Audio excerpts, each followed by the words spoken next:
Wayron. I've known you for like a year now, and I still want to know about you. So, can you please tell me a little bit about yourself? Sure. Academically, I'm a fifth year history major, international relations minor. You know that already. And my parents are of Chinese descent. I was born here, and I've lived here all my life. Where are you from? Richmond. Okay. Can you tell me a little bit more about your family heritage? Sure. So as I mentioned earlier, both my parents are from Taiwan. They're Chinese. My dad's side, his parents grew up in Taiwan during the Japanese occupation. So they are, actually, my grandmother, in her case, she didn't know how to read Chinese until she was almost 40, when she took classes, community classes by herself. And my mom's side, her parents immigrated, I'll say immigrated, from China to Taiwan in '49 after the KMT were defeated by the Chinese Communist Party. So they were part of the 2 million people diaspora, I guess, from the mainland to Taiwan. When did you guys come to Canada? Well, let's see. And why? Okay.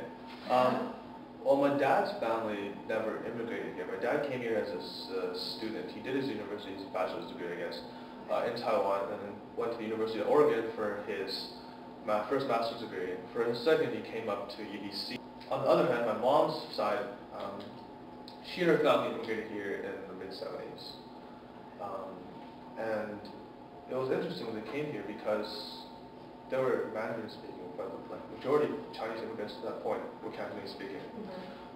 So we saw many interesting challenges in integrating here. And so, yeah, they came here, but the reason for that wasn't primarily because they wanted to have a better future or they saw more chances for money. It was actually because, my mom's parents, they immigrated to Taiwan in '49 because of the communists. In the '70s, I guess, from what I've heard, there was another threat of, the communists were going to attack again. Attack Taiwan. So, in fear of that, they sort of preempted and came to, actually first to San Francisco, and then moved up here. Because, I mean, Canada is the land of iglus and snow, right? They want to live here. So. Right. You didn't stay in San Francisco? No, maybe for a year, half a year. So. Okay, do you think your family heritage has been a large part of your life now? Like growing up, for sure. Because when I was really, really young, I spent most of the time, at home, as most babies do, and sort of drew in a lot from my grandmother, from my uncles, from my mom, who are all really, I want to use a traditionalist, but they're sort of traditionalist.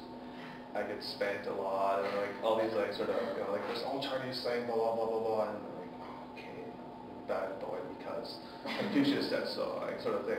And so when I started like going to elementary school, like preschool, kindergarten, elementary school, this entire time I was constantly sort of encountering new things because I had these certain ways of thinking, and then everybody else had these certain ways of thinking. Even I guess kids from other Chinese families, and then so I'd be constantly reconciling like,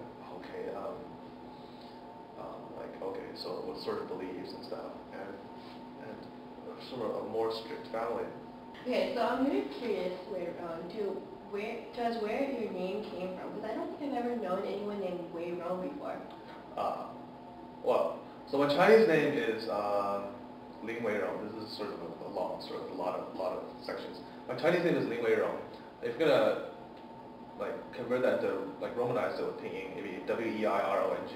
Most people are converting I guess romanizing their names if they are with pinyin. But at the time I was born, and my parents, seeing as they were from Taiwan, pinyin wasn't being used then in Taiwan at all. And so she approached a UBC professor at the time, maybe an SFU, I'm not too sure. His name is Jan Walls. I guess he was and still one of the leading scholars in and around Vancouver on like literature, art. He can sing this like sort of weird Chinese slapstick, like literally slapstick thing. And He's like really good at it. His Chinese is a bajillion times better than mine. He's Cajun. And she approached him. She's like, you know what? They can pronounce Deng Xiaoping's name like in English. They do it all the time. There's an X in his name. You know, they just will do my son's, no problem. So how should I do it? And so she approached this guy Jan Walls, and he just Romanized it the way it is, Wayroan, into something really unique. So I guess I'm lucky in that sense. Yeah. Well, thank you very much. Thank you.